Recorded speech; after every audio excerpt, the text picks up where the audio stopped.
Hello, everyone, and thank you for tuning in to Let's Talk. We have a hot show for you, and navigating you through it all is me, your host, Shannon Ramsey Floyd.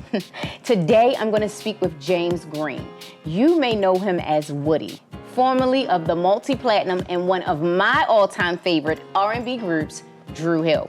In this episode, we're going to talk to Woody. We're going to ask him about his early days with Dru Hill, what he has been doing since he left the group, getting his opinion on music today, and so much more. So all we ask for you to do is sit back, relax, and enjoy the episode. Here we go. Let's talk.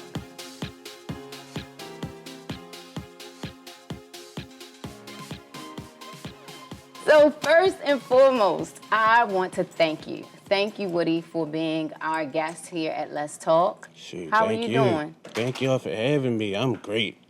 That's Wonderful, good. It's good to see you. It's good to see you. It's been a long time. Heck yeah. It's been a long time just to fill our viewers in. Woody and I worked together on some songs in the studio, but it was years ago. Shoot, you was like a baby. I know. I know. But it's so good to see you doing well. So good to see you Thank doing you so well. much. I'm really, really honored to have you here today. Shoot, I'm happy to be here. Glad So to see you.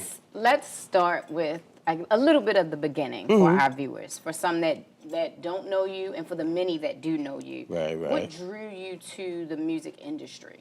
And I was like a real geeky little kid. And I had like glasses and like buck teeth and stuff. So it's like when I would sing, people would treat me differently than they treated me when I was just walking around. Oh, wow. So I thought that could be like my vehicle to be able to speak to people and talk to people. Wow. Yeah. Wow. So how did Dru Hill develop from that? Were these guys you already knew from the neighborhood? Was it, a job? How did you guys come together as a group? Okay, I knew Cisco. We went to Northeast Middle School together. Okay. But neither one of us knew that the other one sung.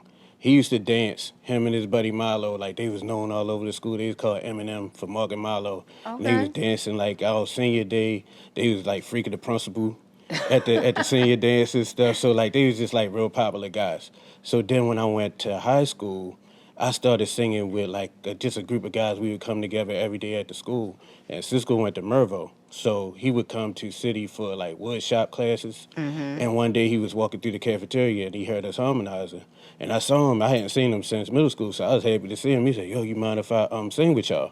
So then he came in and started putting some notes in the harmony that was like totally different. We was singing it the way it was on the record. We singing Boys to Men. Wow. Hard to Say Goodbye to Yesterday. So like he put in some notes. I was like, yo, that's crazy.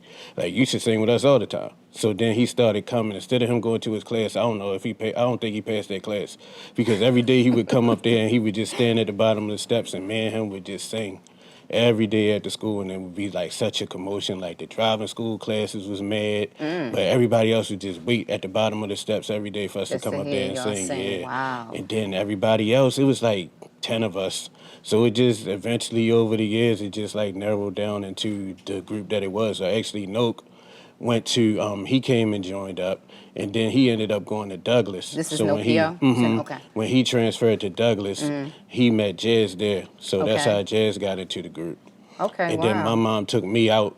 Like, I kicked it off, and then my mom took me out because we wasn't singing gospel music. Oh, okay. Like, she found out because I would just do it after school every day. I was supposed to be there for, like, coach classes and tutoring and stuff. And instead of doing that, I would be downstairs singing. So, like, one day she physically saw me and came in and snatched me out the school in front of everybody. Like, I was singing to a girl, singing, "Earth Angel, would you be mine?" She's like, "I'll be yours." Next thing I know, I was just outside. Like, Oh, she wasn't having it. No, indeed. Oh, wow. She wasn't having that because she grew up in, first of all, she was real heavy on gospel music. Okay. That's all we could listen to in the house. And then she saw the behind the scenes of gospel. So she kind of knew how the music industry, she had her views on the music industry. Wow. And she wanted to protect me from that. So finally, when we graduated from high school, because the thing that she would use to say that I couldn't do it, because we went to a pastor, and the pastor said it was okay to do it. So she couldn't use that anymore. So then what she could use is that I stopped caring about school. Once I figured that I was going to be a singer, so I stopped doing my schoolwork. Wow. So she would pull me out because of my grades. So she couldn't have that. Nah, she was a teacher, so she definitely didn't play that. Yeah. Yeah. So then, like, once I graduated, they actually became a gospel group. so I could be back in the group. Wow. So we did gospel for like a year, and then the guy who had them signed as an R&B group, because like after I left, they won first place at the Apollo. They had a deal, so the guy Hawk Islam that signed them, he gave them like a developmental deal. They had like used to come up to the school to see me with fresh clothes on, and had like a boombox on their shoulder with tapes of the songs and stuff And that this they is had all done in the Dru studio. Hill. Yeah, So well, who would have known? I never knew that Dru Hill was a gospel group at one point. yeah, we was called Legacy. Wow. Well, they was called Legacy. Our first name was 14 Karat Harmony. Okay. And then we was Legacy, which stand for letting every generation encourage the coming youth. Wow. No used to come up with all the names and stuff for us. That's awesome. So yeah, so like we was that until we got signed. And then when we it got changed. signed, then the that name was supposedly like already taken by somebody, and they didn't want to go through the legal battles or whatever. Right. So the president of the record label was like, "What's a spot that if you say that spot, everybody would know that it was talking about Baltimore?" So he said Dru Hill Park, and then it's like, perfect, y'all named Dru Hill. But speaking of that, what would you, I'm going to ask you, I was going to ask you this later, but since we're right here, what would you say needs to change, or what would you change about the music industry? Because you said you guys came in one way, and then it developed into something else. And was that by choice? Was that by, executive decision? Like, answer that, and then tell me what is it that you would change about the music industry when it comes to developing artists. Okay, yeah, that part of it changing from a gospel R&B group to a gospel group, I think that it was more or less out of frustration because the labels like signed them because they could see the raw talent, but they didn't know what to do with them. Okay. So like they was recording and being shelved. So after so many times, so many years of that, they just like, all right, let's just try a different direction. So I really wasn't there when they made the decision. Okay. And then also was that the fact that they wanted me to be back in the group. So then they knew that my mom wasn't having it with the R&B. So Cisco called me, was like, yo, would your mother let you sing with us if we were singing gospel music? And I was like, I don't see why not. So you weren't necessarily there when they made the decision to switch over from gospel to R&B. So once you got into the group, and most people that know the history of the group do know that you eventually left the group. Right. But I guess this does kind of tie into, like, what is it that you would change? Because eventually you left the group for what your at least from what your story tells and what you've shared, due to your beliefs and things like that. Yeah. What about the industry, really made you just want to say, you know what, I can't do this anymore? Yeah. And is that something you would change? Yeah, I feel like people aren't educated. Okay. That's the main thing that I would wish that they would do for people. Like artist development is something that we used to have, but now I don't even see a lot of that being done. And it's like you're not prepared for what's going to happen. Like you look at it on TV and you see videos, you think it's going to be one way, but when you get in it, it's totally different from what you expected. Like it's not really about how well you sing or any of that. Like it's a lot about clicks and who you know, who you cool with, or whatever like that. Like it's so much that people don't see It behind sounds the like scenes. yeah. So I guess as an artist myself, it sounds like it's more of focusing on the development of the art, and not so much of everything else that is going on. So that at least once they get to that level, they don't lose themselves. They know at the core of it all, they have their art. They have their gift. And not to feel drifted or lost. Yeah, it's like you don't know what you're getting into. That come along with it, right? Yeah, it's like they just like you feel like you just walk in a room and you just get banked. As soon as you get in the room, like everybody just hitting you from all different angles. Yeah. And it's like you might have, like you saying, like Dream Girls and stuff like that. Like you might have the group set up one way. And y'all present yourself one way, but then when the record label see y'all, they got a whole different vision for y'all, like as far as everything, like clothes and like the way they had us dressing. Like I don't know if you noticed, but like a lot of the old pictures, like I went to a congregation when I first came home. Like I was worshiping with with some fellow Hebrews, and like one of the sisters came to me and she said, I didn't recognize you. And she was like, for number one, I never listened to any secular music because I grew up like in a real strict church or whatever, so I never listened to that type of music. But the other people in here was like excited to say, oh, this is one of the guys with drill, whatever. So she's like, she told somebody to show her me online, so they like Googled and picked up pictures of the group or whatever. And she was like, "That don't look like him." And I was like, "Okay, they used to call me Luther, the Luther of the group back in the day, because they say you never know which one coming to the show, the fat one, the skinny one, the in between one, or whatever." So I thought she was talking about that, but she was like, "No," she was like, "You smiling like since you've been here, you haven't stopped smiling." Wow. When you was in all them pictures in the group, you was always mean mugging, or you always look sad, and it was just because everything caught me by surprise. Like I'm used to dressing a certain way. Like we from Baltimore. Yeah. And Baltimore dressed like a certain way. Like we was, how we was. So then like when the stuff that they put us in, like that couture and all that, like it don't fit right. Right. Like what would you say to up and coming groups, new artists that are maybe R&B? What would you say to them that are coming up under your footsteps?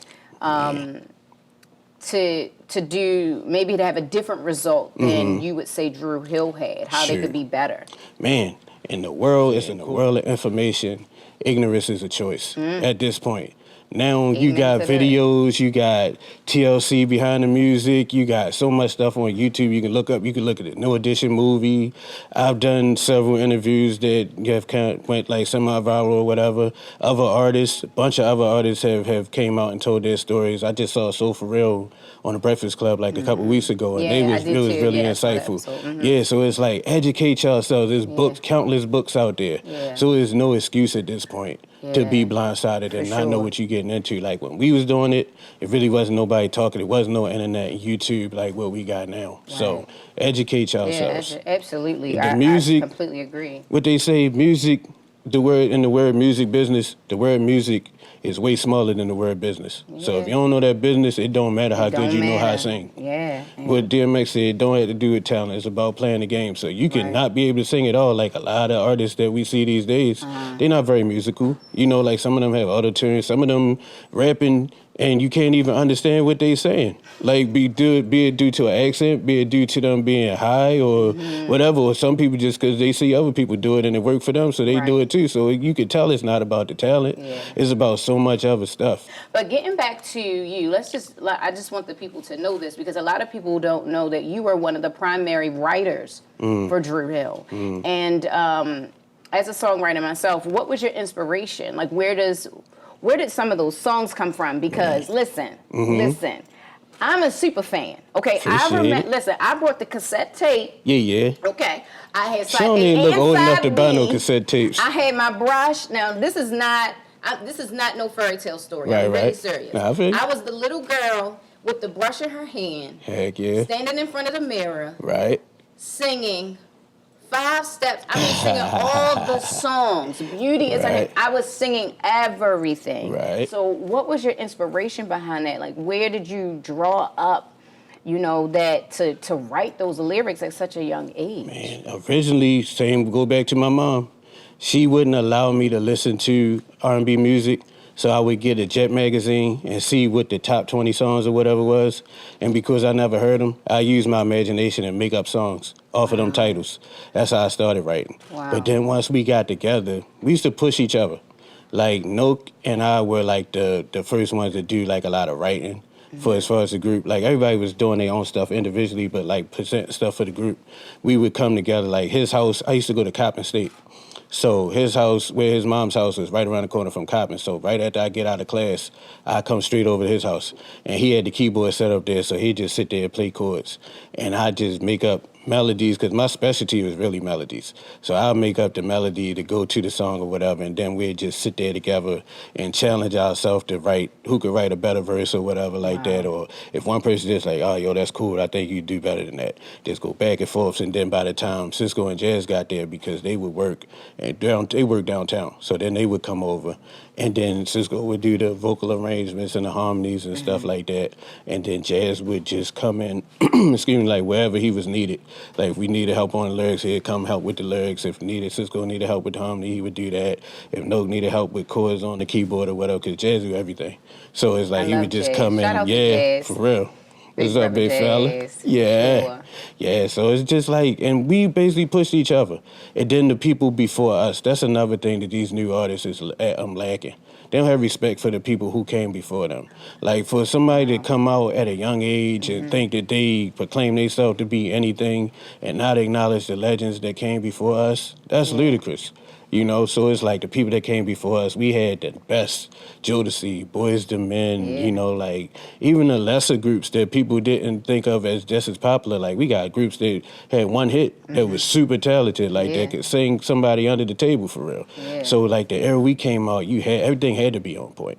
Right. You ain't get no passes. Like, if they ask you to sing live or do a cappella live or something like that, and you ain't do it, or you did it and it was whack. Like, I remember Arsenio Hall he showed one time somebody wasn't singing live and they had like a record playing, and they like got the cameraman to zoom in on that record at the end of the performance and like basically exposed them. I forget who it was, but exposed them that they wasn't doing what they proclaimed to do, you know? Yeah, and that's one thing I was proud of as an artist and also as a Baltimorean.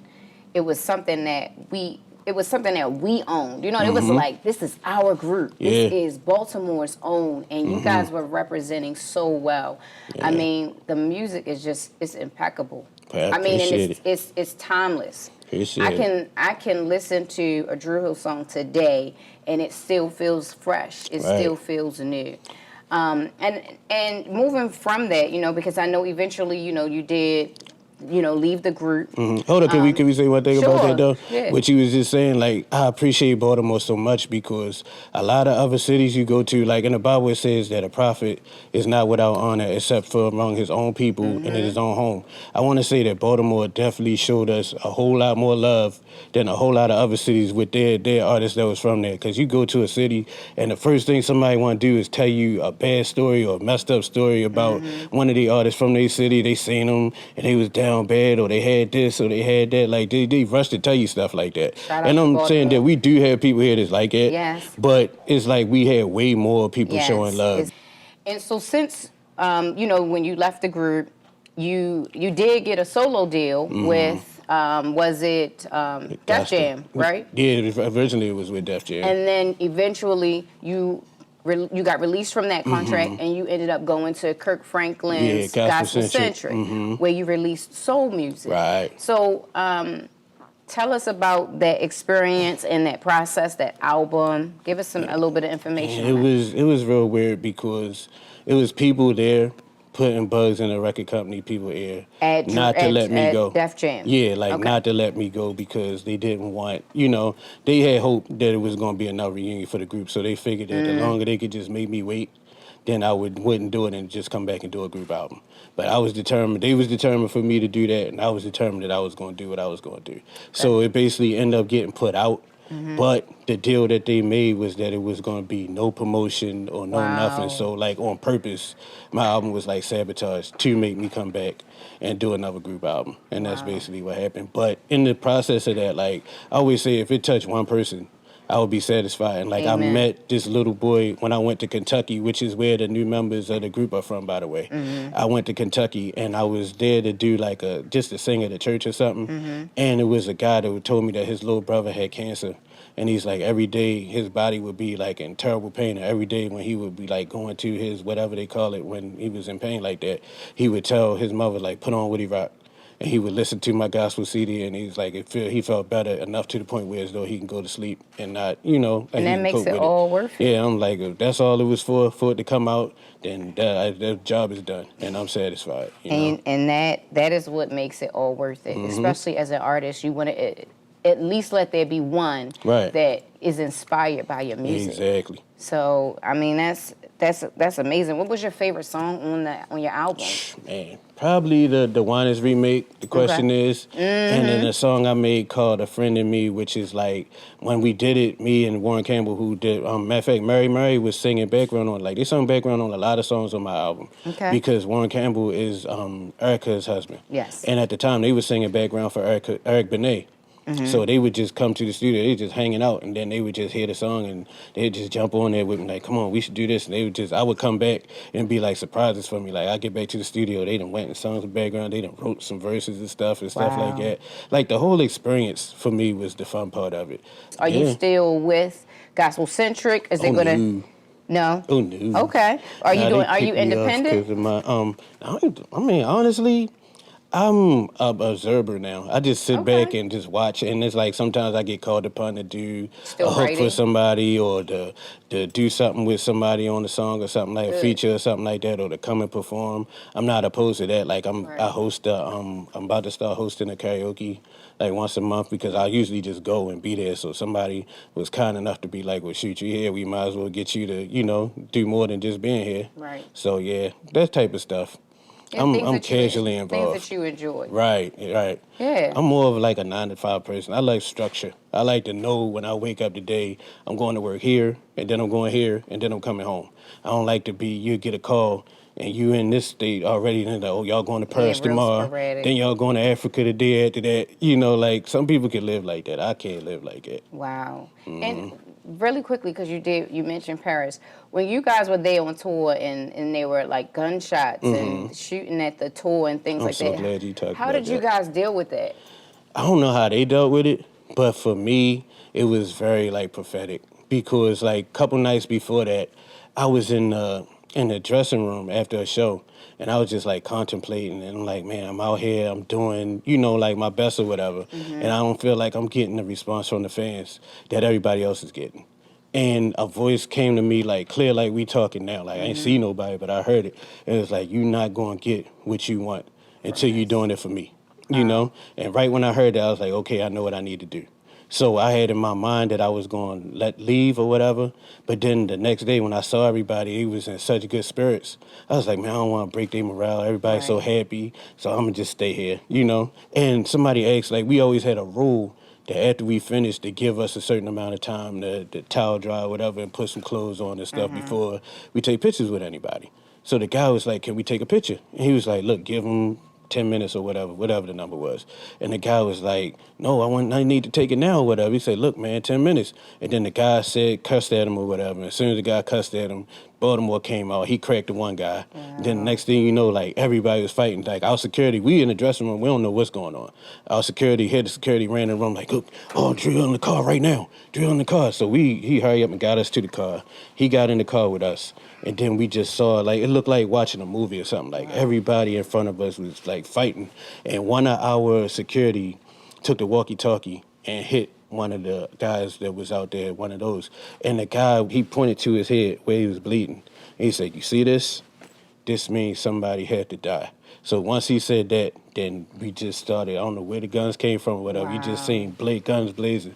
And the whole time it was very surreal. I'm just sitting there thinking, like, all this is happening because I'm not supposed to be here. Like, I thought instantly about Jonah in the Bible when he was told to go to Nineveh and preach, and he decided to go continue on to avoid, he yeah. went on a ship and went somewhere else. So whereas though the whole storm that happened was really to get his attention. Wow. And because the Heavenly Father wanted his attention, everybody could have died. So this was basically your turning point. Yeah, And so- this was when you made that decision that you weren't going to do it anymore. Right. When I got home, I told them we was on the set of the Will Smith video. And I was still trying to, even after The that, Wild Wild West. even after that, I was still trying to tough it out and stick around because I felt a little better at the end of the tour. I said, I'm going to be Right. professional, finish this tour. So we got home, had a couple days off and everything. I felt good. We got on the set of the Wild Wild West video. And it just was real weird because, like, he asked for the whole group to be there. Right. But it seemed like he really only wanted Cisco to be Cisco there. to be So it's there. like when we just sitting there doing nothing for like 2 days in a row, we doing nothing on the set, like all the shots is him and Cisco. We in the trailer. I'm like, yo, I could have been home, and I had my homegirl with me. And she just like, yo, I want to go this place. I want to go that place. It's her first time in L.A. Like, yo, let's go here. Right. Or if anything, let's do that. The wild. Like, I'm tired. I just want to go back to the room. Let's go Right. back to the room, chill out. And I'm like, I can't because they still might need us. So it just then- became pointless. Yeah, at that. exactly. It just served no more purpose in your life, Exactly. really, to continue with the group. And that's what I was just saying, like, to Brother Ed. I was telling him that, like, I'm a type of person that whatever situation I'm in, if I'm not making a difference, I don't need to be Yeah, there. if it doesn't, that's right. Yeah. And I can attest to that. I'm in Yeah. that same place in my life. If it doesn't serve a purpose, then what's the point? Right. So one thing we do here at Let's Talk is we play games with our guests. So we have a game before we let them leave the stage. Uh-oh. And so, Woody, this game is called Pick One. Okay. Okay?